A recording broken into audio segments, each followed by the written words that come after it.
Hello, everybody. This is Dr. Talia Marcheggiani, and I am recording to you. Well, I'm recording live, but you're listening to this recording. And I am recording to you from the Good Mood podcast. I thought I would talk about something that I feel like I constantly talk about, but that I don't think is common enough knowledge, and that is the real root cause of depression. So you've heard the classic narrative that depression is this brain imbalance, a deficiency in a hormone called serotonin, or sort of like our happy hormone, that needs to be corrected with medication. And my patients have been told things like, you need to be on this medication for life. It is like eyeglasses for the nearsighted or insulin for diabetes. This is a medication that is correcting this inborn imbalance you have in your brain that we know is a deficiency in serotonin. Your brain doesn't make or properly recycle serotonin. You don't have enough serotonin in your brain, and therefore you need to be on Prozac or Cipralex or maybe an SNRI like venlafaxine, Effexor. So one thing that's really important to share is that even so this is information that, or something from like 30 years ago. So if this is a narrative that your doctor is sharing with you, it may just be an easy way for them to convey something more complicated to you. Maybe they say, oh, maybe it's like a metaphor. I don't really mean you have a brain imbalance. But one thing you should know is that this is not literal at all, and it's not even remotely correct. Numerous studies have been done trying to prove this brain imbalance, which what we call the monoamine hypothesis, where this imbalance in serotonin in the brain. And one thing about science is you never prove something in science, you always disprove something. And so this theory has been disproven countless times, and there's absolutely no evidence at all for this brain imbalance theory. Now, I know that a lot of people connect to this brain imbalance theory, this chemical deficiency model of depression. And that's because we're trying to get away from the even older narrative that depression is sort of somehow your fault and you need to kind of snap out of it, or whatever that was. This better narrative that, okay, there's something medically wrong or physically wrong resulting in these symptoms and these behaviors. Therefore, it's not my fault. There's potentially a treatment for it, which gives us tons of hope. And there's something maybe I can do about it, but it somehow legitimizes how we feel and validates us. And that's really important. So when I'm proposing a new theory, I want us to think about the fact that we don't need to let go of that sense of validation and that sense of legitimization. We actually are moving further along that path. Yes, your symptoms are real and valid. And yes, there are potential solutions, but these solutions aren't so simple. And this process of diagnosis and really understanding what's wrong, explaining why you feel the way you do is not so clear.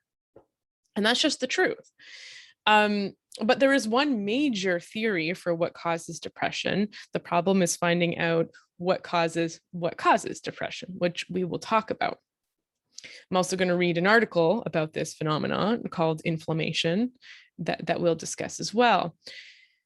But I want to say something else. So when we're talking about, the stigma around mental health conditions, so it's actually this biological, this sort of serotonin, this monoamine hypothesis of depression actually has served to be more disempowering, maybe not as disempowering as this narrative of, just kind of snap out of it, whatever, like it's not real, it's all in your head, whatever. It's more empowering maybe than that narrative, but it's still quite a disempowering narrative. And some studies are showing that people who are, have that narrative are stigmatized because it's this medicalized condition now, reliant on medication. If the medication doesn't solve your problem, maybe it helps your problem, but if it doesn't solve your problem, what then? What do you do then? Now and this idea of being stuck with a label is problematic. And we're seeing that So we know that Gen Z, which is the generation, I guess, before me, people in their 20s and teens right now, people born after, I think, 2000, this Gen Z is the most medicated generation in history with the most mental health conditions, depression, anxiety, etc. And getting a label, especially early on in your life, has been shown to reduce your life expectancy by something like 20 to 25 years. And it's possibly this telomere shortening. Telomeres are the ends of our DNA strands, kind of like the ends of your shoelaces that kind of cap and prevent the DNA from getting damaged or fraying. And they shorten with stress.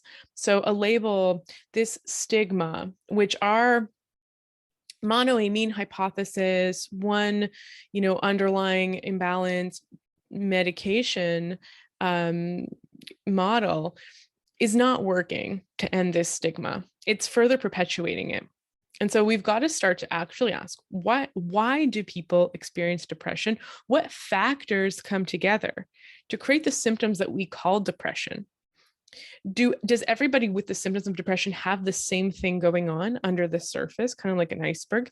If you have 10 people who deal with depression or depressive symptoms, are these people, do they all have the same thing going on? Do they have 10 different stories, 10 different biochemical phenomena happening, 10 different, different genes, or obviously more than 10 different genes, but 10 different genetic patterns that are manifesting, et cetera, et cetera, et cetera. So where does depression come from? If it doesn't come from this lack of serotonin, or if that lack of serotonin is only partially true, this neurotransmitter model, right? Because our neurotransmitters like dopamine, serotonin, acetylcholine, which no one ever talks about, histamine, interestingly enough, glutamate and GABA, these neurotransmitters are responsible for our mood, for our cognitive function. They're sort of like the cars on the highways of our brain cells, so our neuronal tracks and neuronal pathways. The problem is our brains are very complicated, and although we say things like serotonin is our happiness hormone and dopamine is our motivation chemical, we can't simplify the actions of these chemicals down to that simple a narrative. Unfortunately, almost every single neuron in the brain has a serotonin transporter and is activated in some way by serotonin. So we just don't understand the exact role serotonin has to play in our brain. We also know that our hormones, estrogen, progesterone, also insulin, cortisol, our thyroid hormones, they all interact, testosterone, they all interact with our brain chemistry. We have microglial cells. So this is psychoneuroimmunology, the connection between our immune system. So these are like immune brain cells. Our immune system and our brain and our psychology is connected. And so that brings us to if a deficiency in neurochemicals is not what causes depression or anxiety or any other mental health condition, what does? So one of the things that is consistent across the board in the brains of people with depression is inflammation. The preponderance of evidence points to inflammation as the source or the cause of depressive symptoms. So I'm going to read you an article about inflammation. We're going to talk about inflammation. And we have a lot of studies showing that you can induce depression in people by giving them drugs like interferon, which increases inflammation. It's an antiviral drug, and it will increase inflammation, cause depression in people. You can inject lipopolysaccharide into rats or into humans. This is an endotoxin, so a toxic substance released by gram-negative bacteria in the gut that causes inflammation, causes depression. There's high inflammatory cytokines like TNF alpha and IL-6 in people with depression, and this shows an abnormal signaling of the immune system, triggering inflammation in the brain. So let's talk about inflammation for a second. So I want to tell you about an experience where I was feeling really inflamed. And maybe this will highlight, maybe you'll connect with this story and you'll understand, you'll remember a time when you felt inflamed, and you'll sort of understand more on the ground what inflammation is like. Because I think that when I speak about inflammation with my patients, it may come off as abstract. It's not until we can connect it down to our specific symptoms and our specific story that we start to really understand, oh, this is inflammation. It's taken me many years. I've talked about inflammation over and over and over again, right? This is a very important part of our body's healing process, but also a very common cause of chronic disease. It's an underlying chronic disease state, right? It's involved in various chronic diseases so anything that ends in itis is inflammatory, right? So arthritis, hepatitis, and also mental health conditions. So one day I was driving and it was like day 1 of my period. And I also it was like week 6 of having broken my foot. And the weather was also really like that overcast, thick, humid, rainy weather. And everything just felt super heavy and thick. And like I would take off my socks and there'd be an imprint, an indentation on my skin. My ankles were swollen. My face felt swollen. I could almost feel my lymph nodes under my chin. My foot was super swollen. It looked like somebody poured water into a Vibram shoe. It's just like this big, like when you pour water into a latex glove. My foot looked like that. My tongue even felt heavy and swollen, like thick in my mouth. And my mind felt dull and achy and foggy. And it was hard to put coherent words together. I felt cloudy. I felt sleepy. Small frustrations magnified into bigger ones. It was very difficult to maintain perspective. So every tiny problem I had, even something kind of dumb, was magnified into this grand issue that like my life is never going to be right again. My muscles were aching, especially my back, my joints throbbing slightly, and they also felt stiff and kind of creaky and cracky. And I know that this feeling is transient, that I don't always feel like this. And that's something important because I think if we never experience what it's like to not have a lot of inflammation, then it's really hard to identify what we feel like when we are inflamed, right? It's this idea of like the signal and the noise. So if your background noise is chronic inflammation, it kind of becomes your normal. And life is just kind of shitty. Excuse my French. Life is just kind of shitty. Like imagine just feeling like that all the time and not really realizing that you could feel better, that the fog could clear, that your body could feel lighter and limber and more mobile, and that your mood could be brighter and more optimistic. Now, the reason I was feeling this way, like the first few days of the menstrual cycle are characterized by an increase in prostaglandins. So these are sort of inflammatory molecules that stimulate menstrual flow. So many women or people that menstruate experience an aggravation in inflammatory symptoms like depression or even arthritis or even autoimmune conditions premenstrually or on the first couple of days of their cycle. You might get migraines. You might get, definitely swelling and water retention, even weight gain. You might get a cold sore outbreak. I've had patients who get strep throat right before their periods. Their like immune system sort of gets messed up a little bit around that time. And the phenomenon, it can be exaggerated with heavy, humid weather, right? So that just tends to cause more water retention, more swelling. And then obviously that's going to be worsened if you're already dealing with chronic inflammation. So like the signal and the noise, if there's a lot of background inflammation in your body, and then now there's more inflammation due to your menstrual cycle, you're just going to feel like just way more bogged down and inflamed. And in my case, I was healing a broken bone. So this menstrual cycle was occurring against the background of 6 weeks of inflammation, very important and healthy inflammation, as my body's trying to send resources to my right foot to try and get the bone to heal and the soft tissues around it to heal. So inflammation. It's our body's beautiful healing process. So inflammation brings water, nutrients, and immune cells to an area of injury or attack. The area involves swells, it heats up, it becomes red, and it may radiate pain. In Latin, we call this tumor, rubor, calor, and dolor. It's very similar to Spanish, is why I remember it. And then, so after this injury or attack, within a matter of days, weeks, or even months, the pathogen, like the virus or bacteria, is neutralized, or the wound heals, and then the inflammatory process turns off, kind of like a switch. And the body says, okay, we don't need to be inflamed anymore. Now we're good.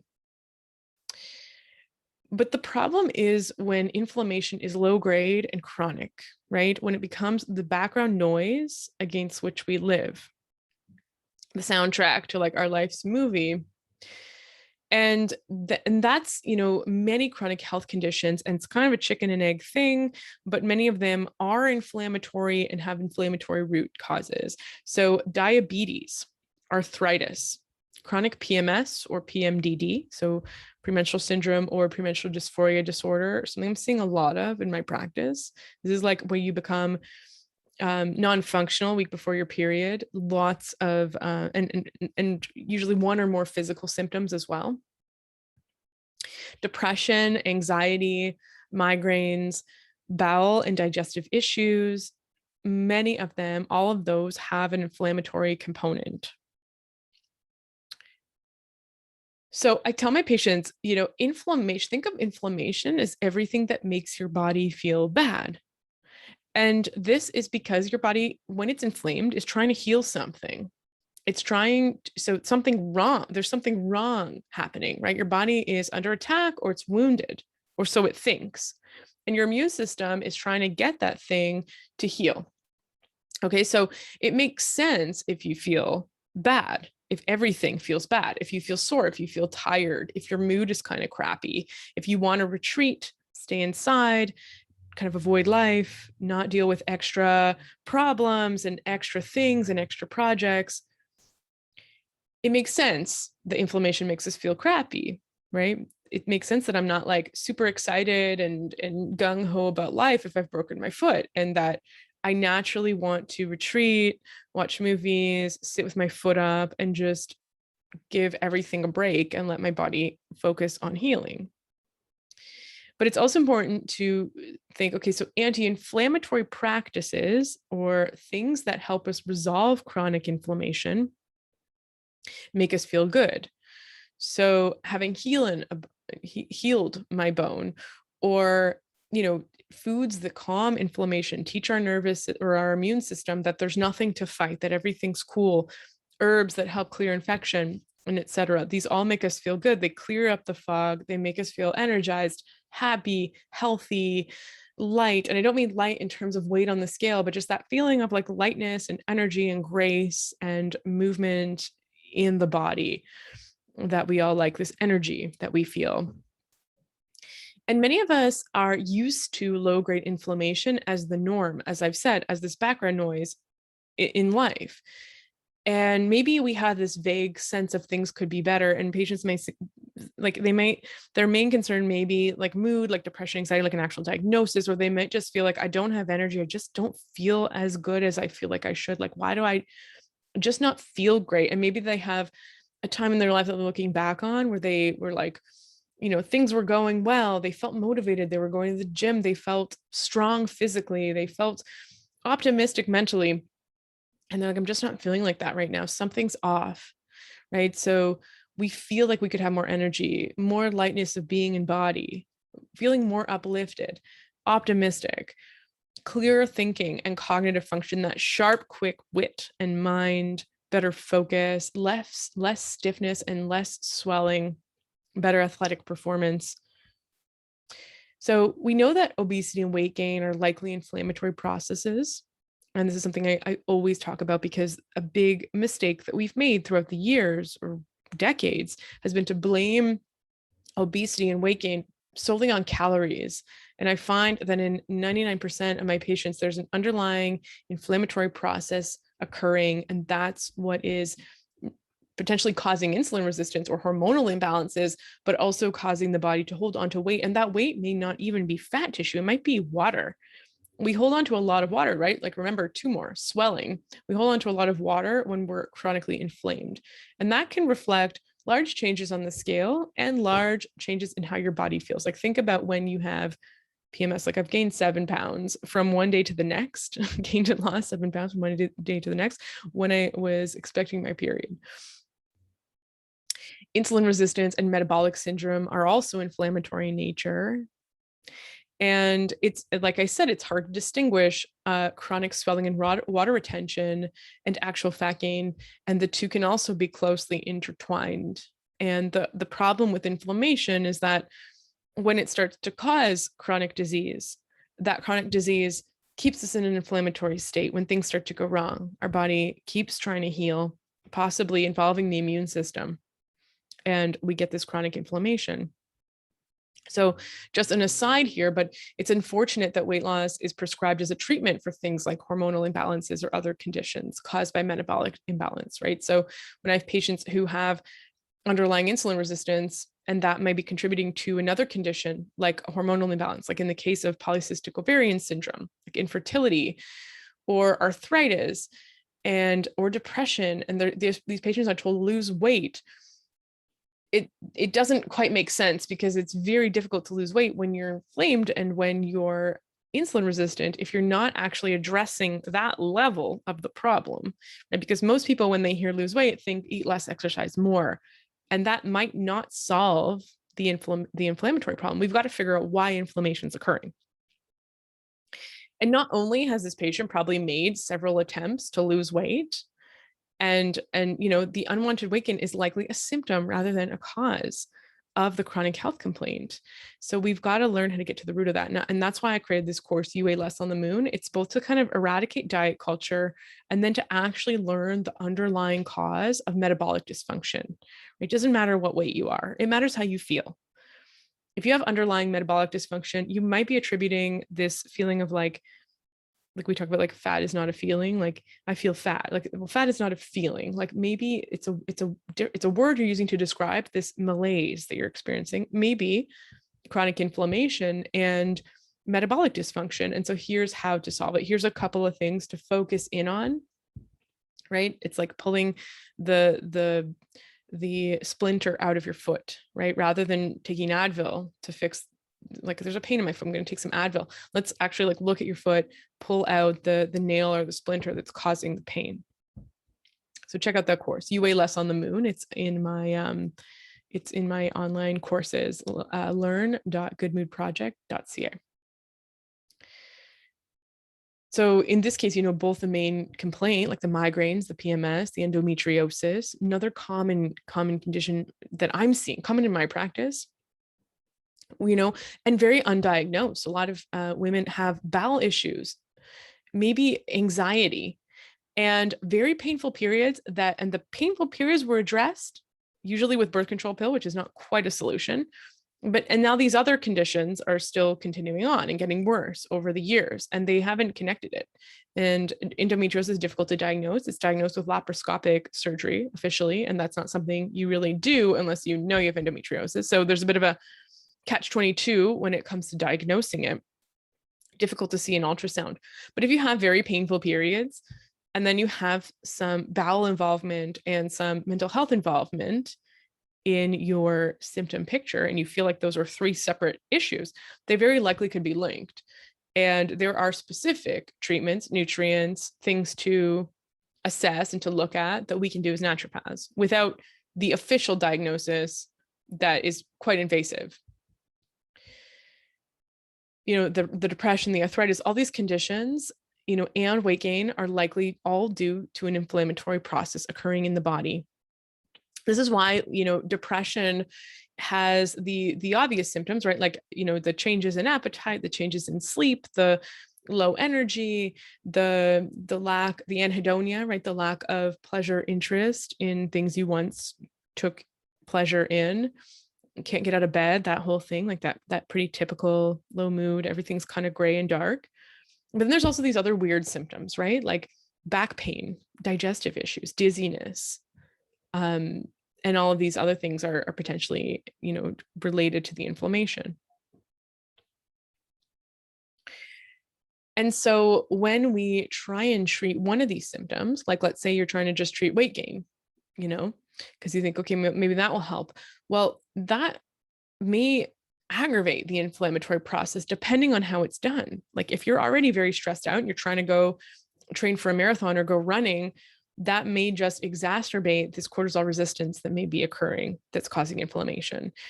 Or cutting calories or intermittent fasting or skipping breakfast, or you may still be consuming foods that are contributing to inflammation, maybe in your specific case, but now you're just eating less of those foods, and that's creating stress on your body because now your body's in a calorie deficit, which is quite stressful. So these things may actually worsen the underlying state, and they do nothing to actually relieve the root cause of the issues at hand. And so it's really important to, if inflammation is going on, really assess what is at the root of it. Where is it coming from? So even anti-inflammatory or over-the-counter medications, so we have Advil, we have more sort of like prescription-ish ones like naproxen, and then we have supplements like turmeric, curcumin. They can have limiting effects. So they work wonderfully, these things, if the inflammation is self-limiting, which means it's just going to occur for a couple of days and then it's going to go away, right? Like a migraine, I'll take Advil any day for a migraine just to kind of get back to work. Or if I have a sore throat, something that I just need, I can't maybe afford to take the day off, period cramp, something like that. And I know it's going to go away. But when it's more chronic conditions where the inflammation's background, Advil's not the solution because there's something driving the inflammation. So think of it as like taking Advil for pain in your foot when you've just stepped on a nail. So maybe that's helpful if you're going to deal with the nail later. But if you're just like, well, I don't know, there's pain in my foot, I'm going to take Advil for this, or even curcumin, I'm going to do the natural thing and take curcumin for this pain in my foot. The body is just going to trigger more, it's going to mount more of an inflammatory response because the inflammatory response is there for a reason. And that reason is the nail in your foot. So our goal is to understand, like, why is inflammation occurring, right? These things, like Advil or curcumin, they, again, like they're helpful when things are self-limiting. So a day or two of terrible pain, cramps, or a migraine headache, but they don't resolve chronic low-grade inflammation. And if anything, they only temporarily suppress it. And then the inflammation comes back with a vengeance because your body is trying to keep this inflammatory response going. There's some sort of immune activation happening, and there's a reason for it that we need to discover or uncover. So if we can't find that nail, that proverbial nail in your foot causing pain, then perhaps we need to apply a general anti-inflammatory lifestyle. And a good place to start is with the gut. And I also really like to address stress because cortisol, our stress hormone, is an anti-inflammatory hormone.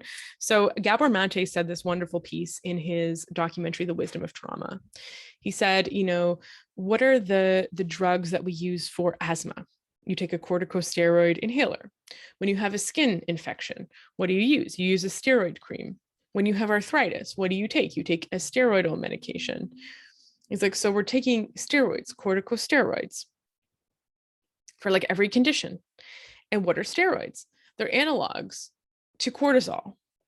It's sort of like a chemical version of cortisol, which is what? Our stress hormone. So maybe stress has something to do with these inflammatory conditions. And he's like a brilliant man. It's a great documentary you should watch, where he digs into trauma as a cause of underlying chronic stress, which is then leading to chronic inflammation, which is then leading to these chronic health conditions like depression, anxiety. He's studying more addiction as his interest. So yeah, cortisol suppresses inflammation. The problem is that if our cortisol, just like, you can have insulin resistance, if our cortisol is jacked up ongoing for long periods of time, and it's unclear how long, but everyone's a little bit different. Some people can survive in that sort of type A, go state for months, years. And other people like me maybe can handle it for a week or two, and then I crash. And you kind of, maybe you know yourself and what you can handle. How long can you tread water for? When our cortisol is jacked up for long periods of time, eventually our brain stops responding to it, and we start to experience cortisol deficiency symptoms even though we are still making large amounts of cortisol. So we have all this stress hormone flooded in our bodies, our brain's not responding to it, and we start to get this inflammation, right? So the cortisol is no longer suppressing inflammation.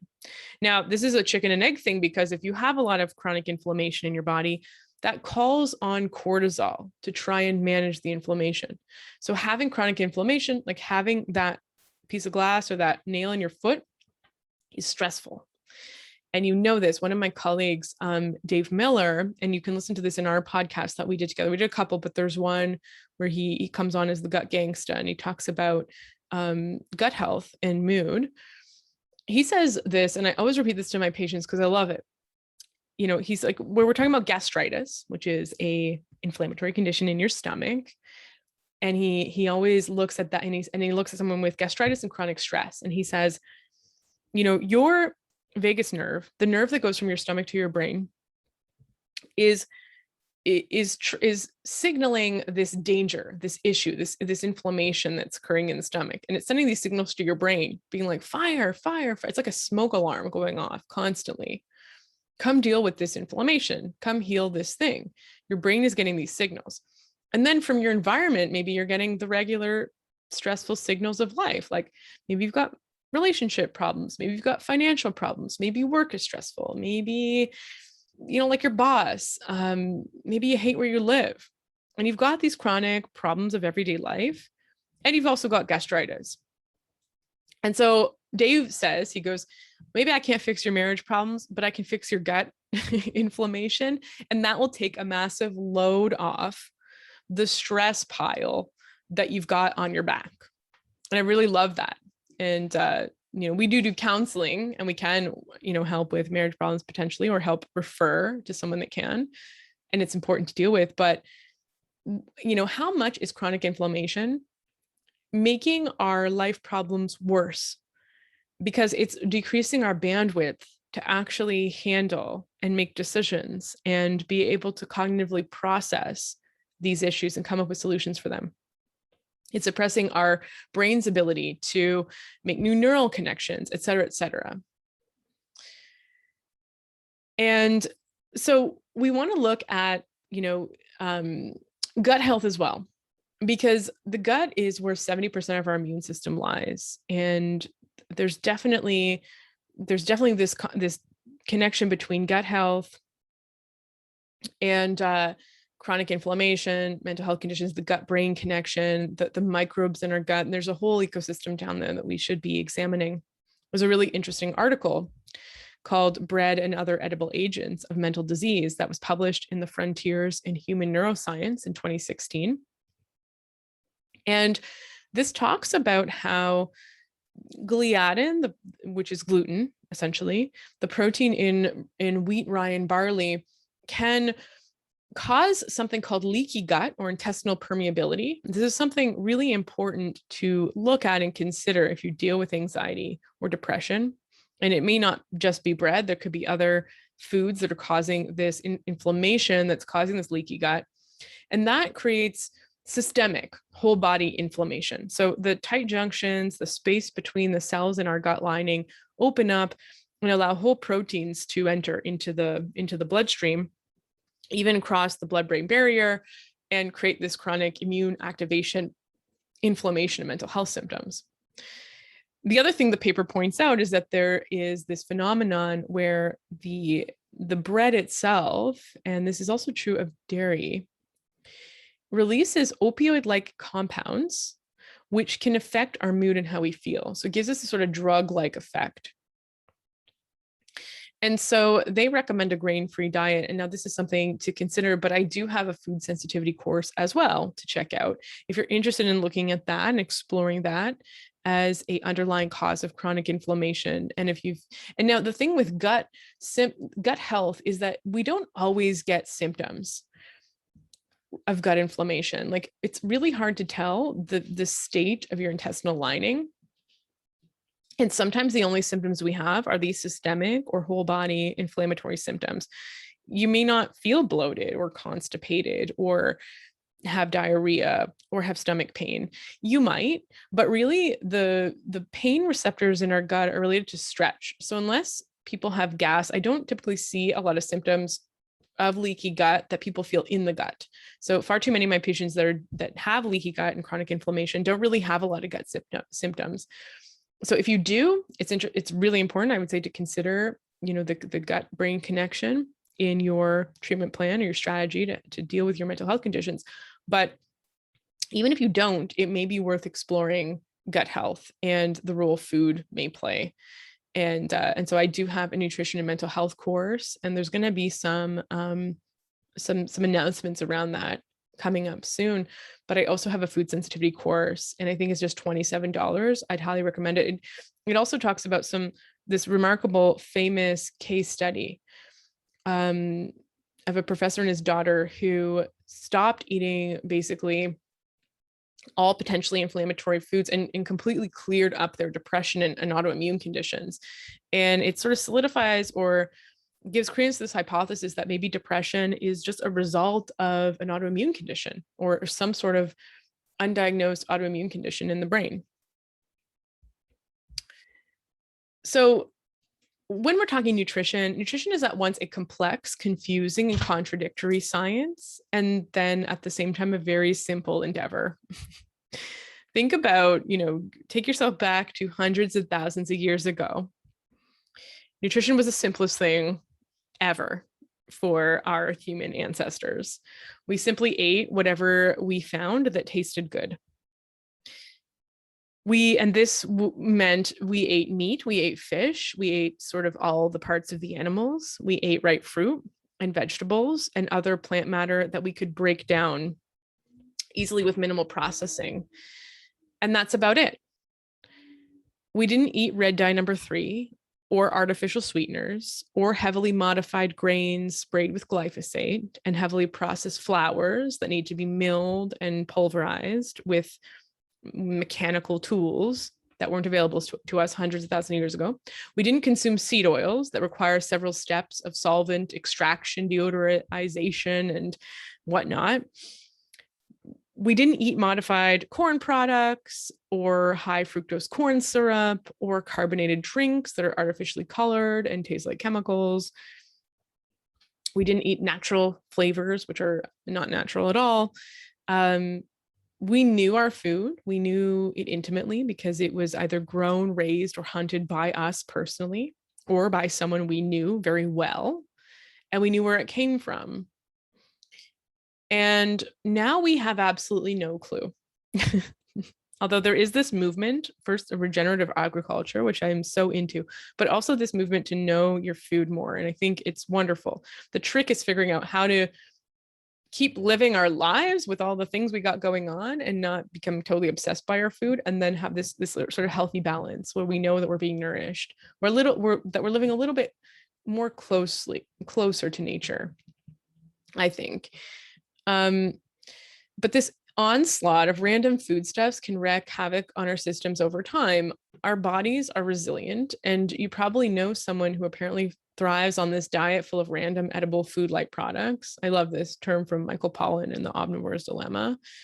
These people who've never touched a vegetable, they eat waffles for lunch, and they seemingly look okay. And I would argue that, our body,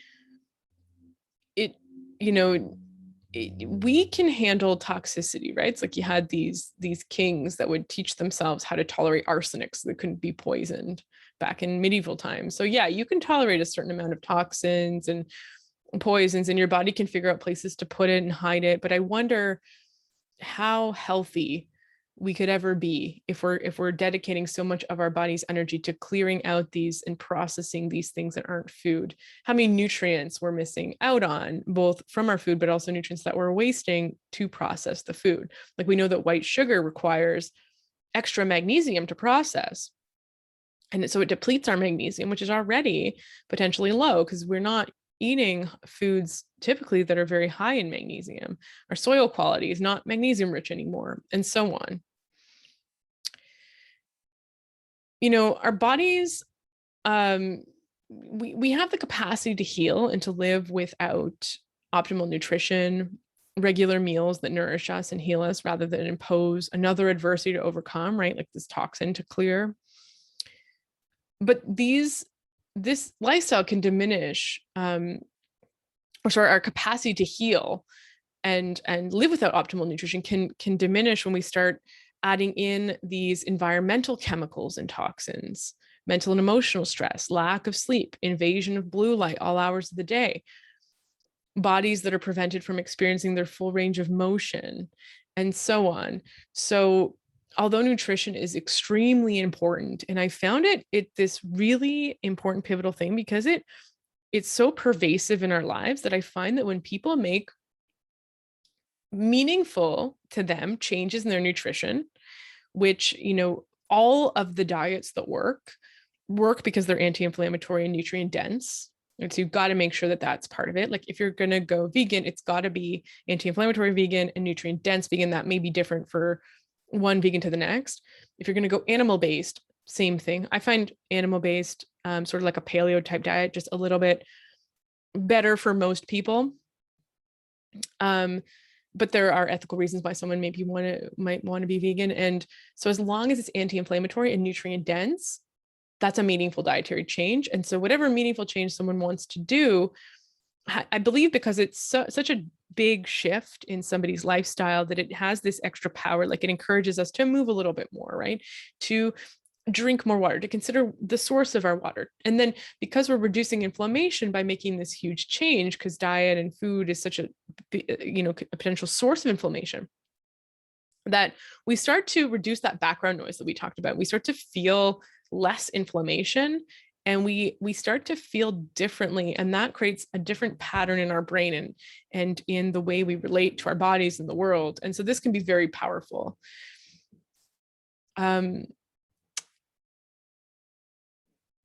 So ultimately, what I'm trying to say is that to reduce inflammation, we have to start living more naturally. We need to reduce the inflammation in our environments, and we need to put ourselves against a more natural backdrop. And something like going for a soothing walk in nature at least once a week. And there's a lot of research on this. We need to be more in nature. Our food needs to be more natural. Our bodies need to be in more natural environments. We need to eat natural foods. Eat meats that are naturally, sustainably raised and regeneratively farmed. Fruits and vegetables that are organic or that you get from a farmer's market. Cook your own grains and legumes. So that means, in essence, process your food yourself. Avoid random ingredients. So take a look at your oat and almond milk, right? So a lot of people like, okay, I'm drinking oat milk. And that might be good. There may be some reasons why you might decide to do that. Maybe you are trying to cut out dairy because you want to explore that as a potential source of inflammation in your body. But I want you to look at your oat milk. Look at those ingredients. And do they look natural and healthy to you? Can you pronounce all the ingredients in those foods? Can you guess what plant or animal each of those ingredients came from? So, for example, have you ever seen a carrageenan tree? And take a look at your almond milk, and I would try and make sure there's no carrageenan in there, especially if you have gut issues. So moving to a more natural diet can be hard, right? Sometimes you immediately feel results. I've had patients that wake up the next morning after an anti-inflammatory day where they've been eating their fresh meat, fish, poultry, fruit and vegetables, maybe whole grains, and they feel amazing. Sometimes it's our partners or our parents that notice a change in us before we notice it in ourselves, right? Like one of my good friends will try and convince her partner that every time he has gluten and sugar, he's snappier the next day. He's more likely to have sort of this meltdown or freak out. His ADHD goes haywire.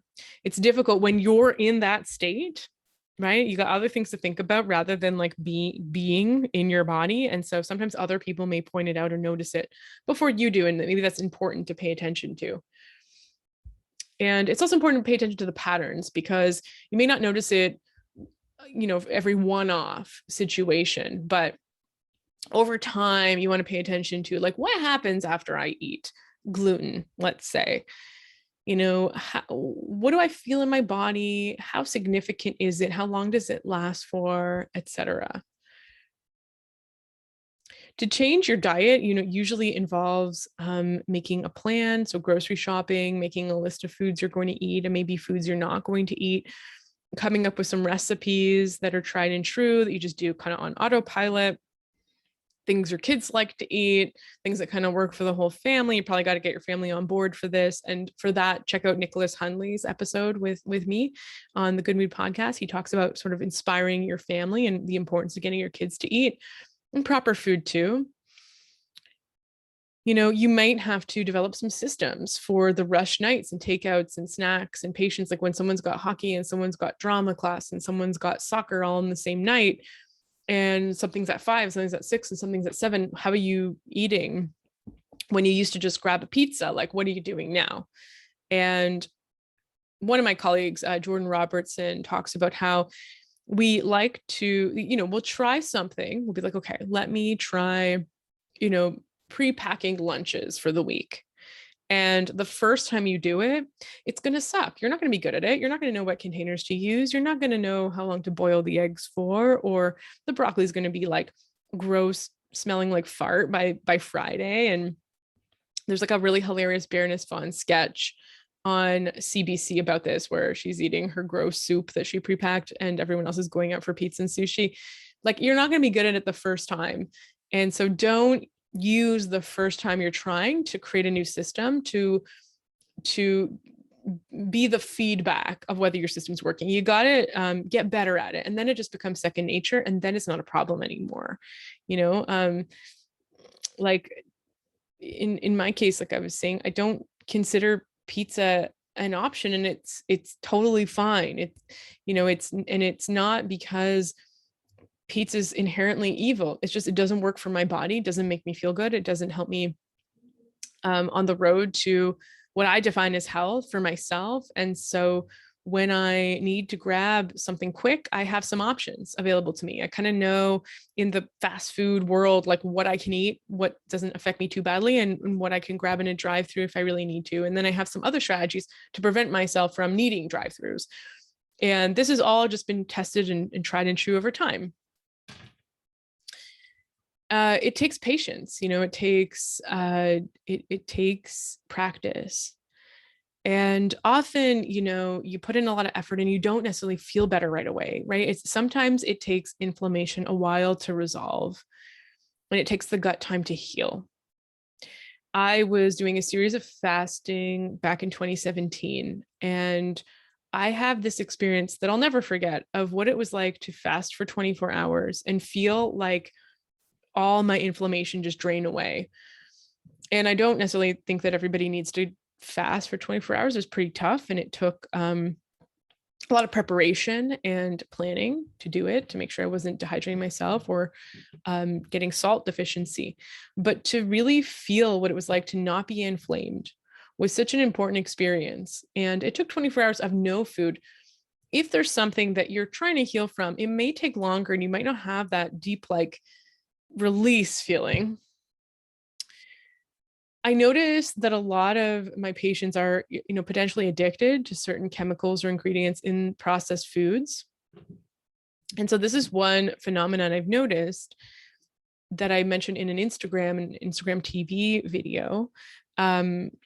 So often, the pain and inflammation that somebody's suffering from in their gut, the opioid-like products from the bread or even the chemicals in food are triggering potentially this opioid-like drug-like response. And so the pleasure chemicals you get from the addiction may override the pain of inflammation. And so you're going through this withdrawal process at the same time as you're trying to heal. That can be really difficult. And I find that that's often one of the reasons why people will slide back, even if an anti-inflammatory lifestyle or diet is working for them. So it can be really tempting to go back to the chemicals that help numb the pain of inflammation you're experiencing and deliver that dopamine hit or that endorphin hit. But it might be helpful to remember your why. Like, why am I doing this? How do I want to feel? Put it on the fridge beside your favorite smoothie recipe. And aside from diets, you can check out, my Food Sensitivities course. You can check out the Nutrition Mental Health course on the Good Mood Project website. So it's learn.goodmoodproject.ca. We also need sleep and we need darkness. We need to support our circadian rhythms. This is a new thing. This is something I've been talking about for a few years, but this is something that like everyone's talking about now. So you got to get your bedroom 100% dark at nighttime, that you can't see in front of your face dark, right? This is what we were used to in the natural world. Very bright daytime and pitch dark nighttime. And we're not getting that, right? We're inside with sort of dim lighting during the day, and then we're inside with dim lighting at nighttime. And then we try and go to sleep with electronics blaring blue light in our faces. So try and, if you can't get your bedroom that dark, wear an eye mask in front of your face and give your body enough time to sleep properly. So less than 7 hours isn't enough. And sometimes patients are like, well, I can get by on 6, but we need sleep because sleep is anti-inflammatory. It's where our brain repairs, makes new neural connections, our immune system sorts itself out.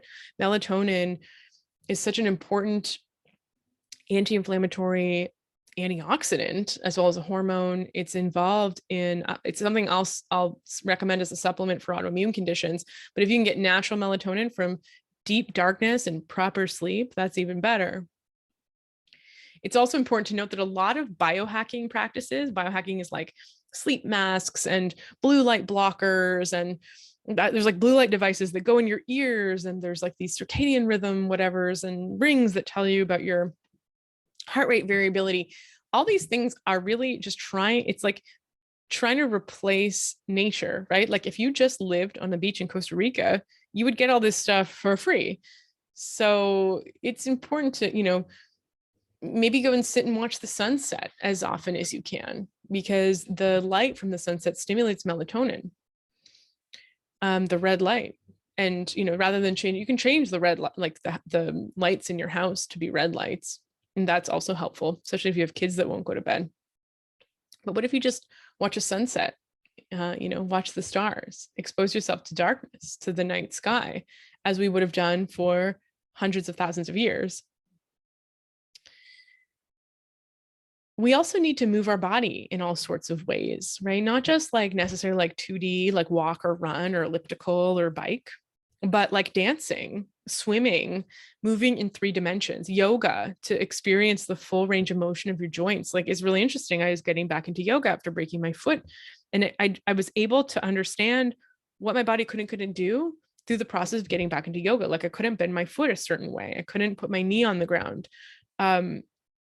And I wouldn't have discovered that if I was just walking, so getting my full range of motion, getting my balance back, getting my flexibility and strength back, yoga helped me see that. So I'm a huge proponent of yoga, but it could be other like jujitsu. There's all these like animal movement things I'm being advertised on Instagram, these functional range of motion, functional movement sort of modalities. Practice a sport that requires your body and mind to coordinate, that challenges your skills and your physical coordination. Learn balance in both your body and in your mind.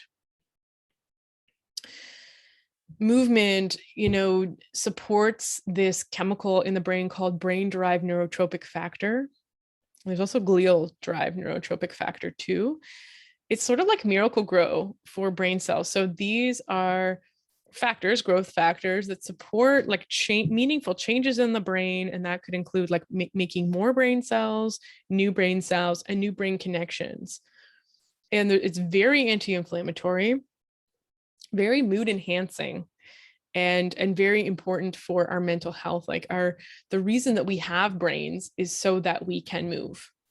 Right. There's this mollusk. I talked about this in my Good Mood Foundations course. There's this mollusk that like will swim around until it finds its resting place, which is like a rock or something. And then it latches onto that rock, and then it digests its brain. Because what's the point of wasting energy to support a brain and nervous system if you're just going to stay stuck to a rock? We move so we can hunt and we can escape predators, and so we can move and we can interact with our environment. That's why we have brains. We need to manage our emotional life to manage inflammation. So we need to actually feel our stress, feeling our emotions, paying attention to the body sensations that arise in our bodies. What does hunger feel like? If you know what hunger feels like, you're able to respond to hunger appropriately. What does the need for a bowel movement feel like?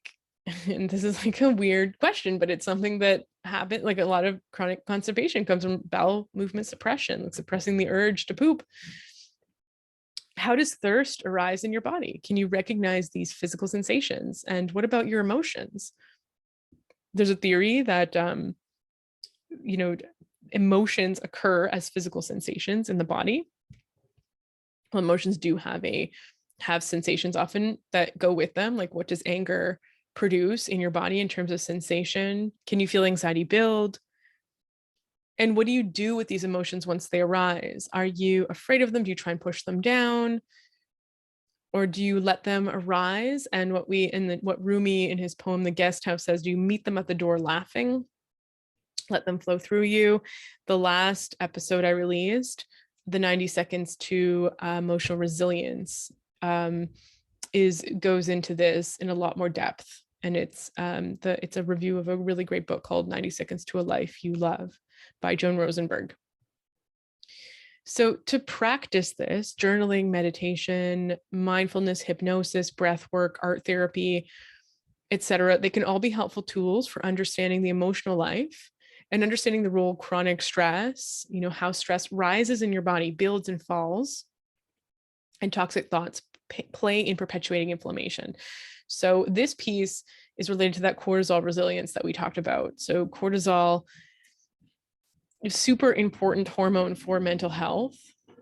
And a psychiatrist called Charles Raison, he talks about this. There's a glucocorticoid signaling hypothesis in depression that he finds that, like, with depression, there seems to be high cortisol, like we talked about earlier in this podcast, high cortisol, high stress hormone, but low cortisol signaling. This cortisol resistance that causes inflammation, and that dizziness, the weakness, low motivation, I can't get out of bed. It's almost like a sickness response, which ultimately is what depression is. It's a sickness response. Now, detox, I want to talk about. And detox is a word that's kind of bad rap, but it is like an actual word. That is what your liver and kidneys do all day long. They're filtering and they're detoxing. They're cleansing the blood of toxins. And a toxin is something that we can't use and that, we have to get rid of in our bodies. And by detox, I don't mean go on some weird cleanse where you're pooping or you're drinking like cayenne pepper water or whatever, like some teas or whatever stuff that gives you diarrhea. That's not what I mean. What I mean is remove the gunk and clutter from your physical, mental, spiritual, and emotional plumbing. Like my drain got clogged a few weeks ago, and then the pipe burst, and so I had to replace some of the plumbing in my kitchen sink. And I was like, plumbing is just digestion. It's your house's digestive system, and my pipes are full of gunk. So what does detox look like for you? It might be like a tech break. It might be going off into the woods for a weekend, just clearing your environment of noise and chaos. It might be spending an hour in silence or meditation, closing your eyes and watching your breath. It might be just eating animals and plants for a couple of months, cutting out alcohol or coffee or processed food for a time. This idea of removing some sources of chemicals or of toxins in your environment. Right. So there's this thing that kind of goes around where people are like, oh, you're always detoxing. You don't need to detox because your liver does it for you. And that may be true, but the fact of the matter is that there are we're exposed to thousands and thousands more chemicals and toxins in our environment, in our food than ever before. And so, yes, your liver is amazing at detoxifying things, but there's a large toxic burden on a lot of us. And we're also, nutrient deficient. Nutrient deficiencies are pretty rampant, pretty common, and your liver needs certain nutrients to be able to process toxins. And so it's like supporting your liver and your kidneys and your organs of detoxification on the one hand, giving them some support, and also taking the burden off them. This is what I consider detoxing. Detoxing may involve cleaning your house with vinegar and detergents that are mostly natural ingredients. So like using only products you could eat on your skin and in your house, dumping fragrances for your cosmetics and cleaning products, storing your food in glass containers and steel rather than plastic. It might mean participating in a beach cleanup, cleaning up your neighborhood and environment. It might mean purging your closet. For me, cleaning up the chaos in my environment is so important. It is the needed thing for reducing inflammation in my body. Like it's this PMS thing I do. I need to like deep clean everything. It's really important. I think that's why Marie Kondoing and the minimalist movement gained so much popularity, because our stuff can add extra gunk and complication to our mental, emotional, and spiritual lives. And so this like deep clean idea, this purging can, I think there's this this deep spiritual need for it that we have. And then finally, connecting with community is important. So loneliness is inflammatory. It's stressful. Social rejection occurs in the brain like physical pain. This past year and a half, or now we're like pushing 2 years, they've been very difficult, particularly for those of you who live alone, who are in transition, who aren't in the place you'd like to be, or who aren't living with the person or people you like to be, who aren't currently with your soul family. And it takes work to find a soul family. I think the first steps are to connect and attune to oneself, to truly understand who you are and move towards that. And in that way, you can allow space for people to trickle in and they'll relate to you as your authentic self that you are now getting to know as well. Sometimes we feel loneliness because we are lonely for our own self-recognition and self-love. And I know that sounds very vague and annoying. if you're like, I just want like a pack of friends. I don't want to hear that I need to like give myself love first, or I just want a partner or whatever. I know that is an annoying thing to hear. But I think that, when we're at our most magnetic, we are often living most closely aligned with our values and our true authenticity.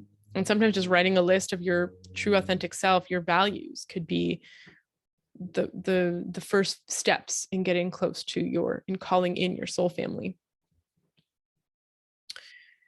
We usually need to take care of ourselves first when we're lonely. Establishing boundaries and self-awareness needed to call in the people who will respect and inspire us the most. It's all about self-worth, I'm learning. Do you treat yourself as someone worthy of love and belonging? And maybe, like I said, sometimes nutrition is the first step because it clears up, nutrition and purging your space. It clears up the gunk from your life and it allows you to see like what's left. Who am I? You're removing these layers of inflammation, like we clear up, we free up space and energy in our bodies to address deeper layers of our feelings and body sensations. And we relieve the foggy heaviness of depression and toxic thoughts that might keep us feeling stuck. And thereby we start to call in more anti-inflammatory things in our lives, like people that help us quell stress and inflammation. And then it just perpetuates things. We might start to, once we clear up our bodies and minds and cool the fires of inflammation, we start to see better. The fog lifts. We start to think more clearly. We know who we are. Our cravings subside. We can begin to process our shame, our anger, and our sadness. We start to crave nourishing things versus things that aren't nourishing, like sugar or whatever it is. We actually start to crave walks in nature, quiet afternoons writing poetry, phone calls with friends, stewed apples with cinnamon for sweetness when we get a sugar craving. We free up our dopamine receptors for wholesome endeavors. And this is important because our dopamine receptors are being completely hijacked these days by what we call like spiritual Twinkies. My friend calls them this. He's like, you want to connect with people, so you look on Instagram and you get yourself a Twinkie. You crave sugar, maybe because you need some nutrients that are found in fruit, and you eat a Twinkie and it's like zero nutrition. And it's this kind of thing where we're scrolling Facebook rather than really connecting with somebody. And this is dopamine trying to get us to wholesome things, but because there's a non-wholesome thing offered up to us that's even sweeter, even more exciting, but delivers none of the wholesomeness.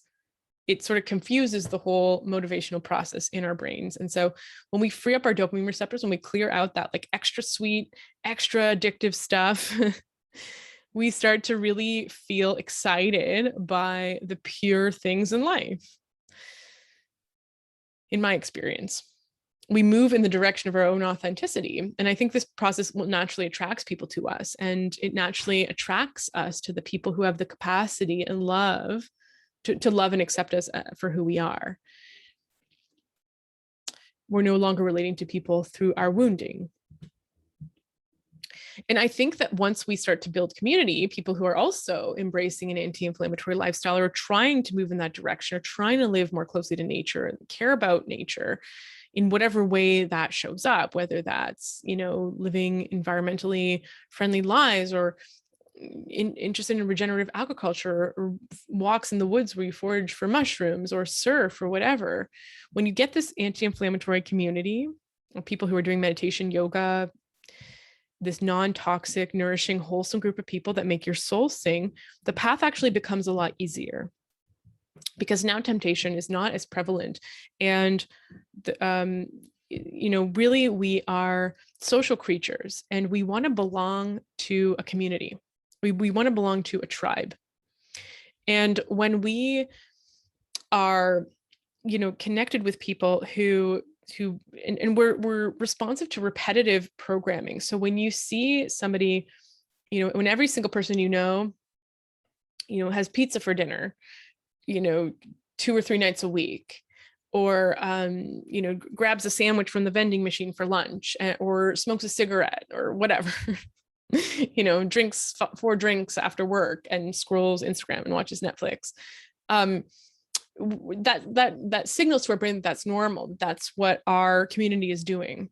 But when you have a community that's like going to farmers markets or cooking their own food, bringing their food for lunch, going for walks during lunch break, talking about nature and spending their weekends hiking, that becomes normal for you and that becomes expected. And that starts to feel familiar and safe to you. And then it just becomes like a natural thing and it doesn't require this like willpower.